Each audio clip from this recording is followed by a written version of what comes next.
Today, billions of people rely on wireless technologies, Wi-Fi in your home, Bluetooth in your devices, GPS guiding your every turn, and secure military communications keeping the world safe.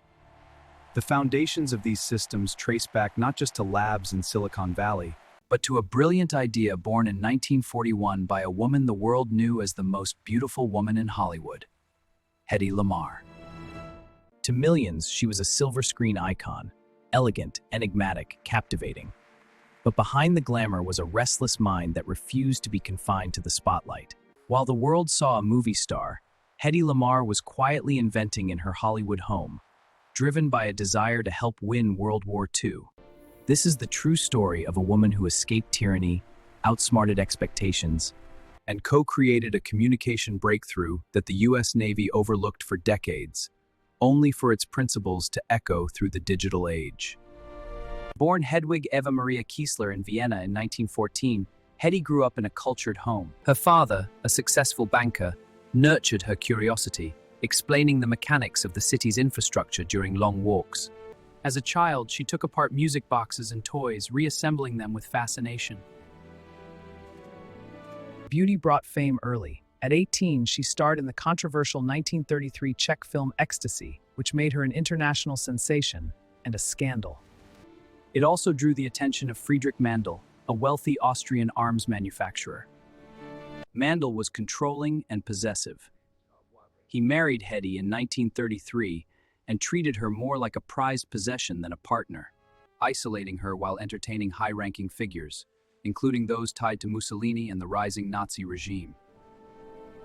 Yet his mistake was underestimating her intellect. She attended dinners where military technology was discussed openly: radio-guided weapons, torpedoes, and the vulnerability of radio signals to jamming. By 1937, trapped and unhappy, Hedy escaped.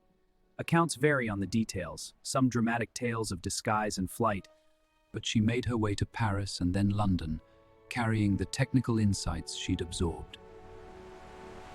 In London, she met MGM's Louis B. Mayer on a transatlantic ship. He signed her to a contract, rebranding her as Hedy Lamarr. She became a Hollywood star overnight, known for her striking beauty and roles in major films. But fame felt shallow. She once quipped, "Any girl can be glamorous. All you have to do is stand still and look stupid." Away from parties, she built a workshop at home. She collaborated with Howard Hughes, the aviation pioneer. Intrigued by his planes, she studied birds and fish for inspiration, and suggested more aerodynamic wing designs, streamlined like nature's fastest creatures. Hughes reportedly valued her input, calling her ideas brilliant and providing lab access. As World War II raged, German U-boats sank Allied ships, often using jammed radio-guided torpedoes. Drawing on her knowledge from Mandl's circles, Hedy identified the core problem. Fixed frequencies were easy to detect and disrupt. Her solution? Make the signal hop unpredictably between frequencies, synchronized between transmitter and receiver, so fast the enemy couldn't track or jam it. She called it frequency hopping. To synchronize the hops, she partnered with avant-garde composer George Antheil, known for experimental music using multiple synchronized player pianos. They adapted the concept, tiny piano roll-like mechanisms to coordinate 88 frequencies, one per piano key. In 1941, they filed. On August 11, 1942, they received U.S. Patent 387 for the secret communication system. They donated it to the U.S. Navy, hoping to aid the war. The response was dismissive. Navy officials deemed the device impractical, too bulky for torpedoes, reliant on an unfeasible mechanical sync.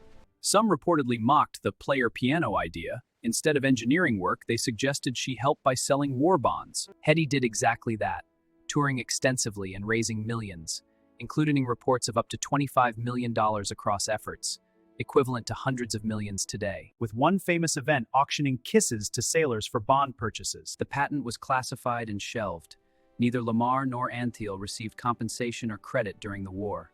Their invention, once hidden, would later be celebrated as a triumph. The patent expired in the late 1950s. By then, electronics had advanced. Transistors replaced bulky mechanisms. In the 1960s, the U.S. military adopted frequency-hopping spread spectrum for secure communications, including sonobuoys and ship systems during the Cuban Missile Crisis, to evade potential Soviet jamming. Lamarr and Antheil's core idea, rapid, synchronized frequency changes to resist interference, became a cornerstone of spread spectrum technology. Bluetooth relies directly on frequency hopping to avoid interference.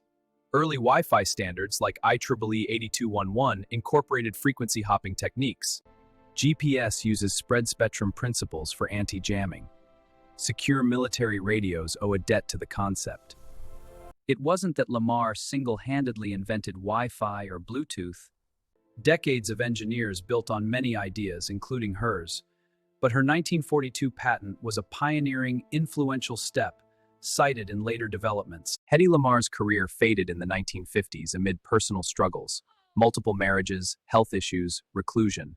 She received no financial reward in her lifetime. Recognition came late.